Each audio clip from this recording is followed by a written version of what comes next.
Human trafficking સૌથી ગંભીર મુદ્દો દેશમાં રાજ્યમાં અનેક બાળકો ગાયબ થઈ રહ્યા છે. રાજ્ય સરકારે આખો અલગ સેલ બનાવ્યો છે બાળકોને શોધવા માટેનો, પરંતુ આ ઘટનાઓ રોકાઈ નથી રહી.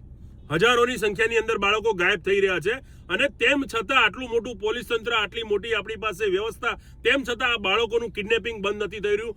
બાળકો આ હ્યુમન ટ્રાફિકિંગની ચંગુલમાં ફસાઈ રહ્યા છે. ત્યારે મારો આ વિડીયો માત્ર પોલીસ ખાતા કે સરકાર માટે નહીં, મા બાપ માટે પણ છે અને જાગૃત નાગરિકો માટે પણ છે.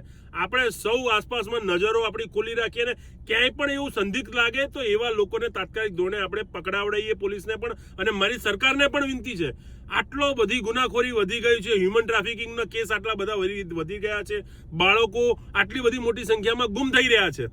એમાંના 40% બાળકો તો આપણે પરત પણ નથી લાવી શકતા.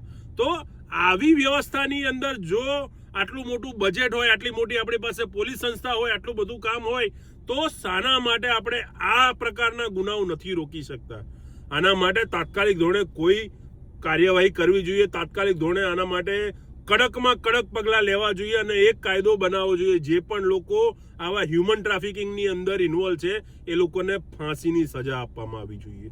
કારણ કે જ્યારે એક માનો દીકરો એની પાસેથી લઈ જવામાં આવે છે ત્યારે એની પીડા એ માં જ જાણતી હોય છે કે મારો દીકરો મને બીજી વાર જોવા મળશે કે નહીં મળે. ત્યારે મારી સરકારને પણ વિનંતી છે, સાહેબ કડકમાં કડક કાયદો બનાવો. વિરોધ પક્ષ તરીકે અમે તમારી સાથે છે. ફાંસીની સજા આપો. જે પણ આવા હ્યુમન ટ્રાફિકિંગના કેસની અંદર સંડોવાયેલા આરોપીઓ છે એ લોકોને જામીન ના મળવા જોઈએ. એ લોકોને માત્ર 4 મહિનામાં સીધી ફાંસીના માંચડે ચડાવવા જોઈએ. આવી હું સરકારને વિનંતી કરું છું અને મા બાપને પણ વિનંતી છે કે તમે સચેત અને સજાગ રહો. અત્યારે ખૂબ જ કપરી પરિસ્થિતિ છે આ રાજ્યમાં અને દેશમાં. જય હિન્દ.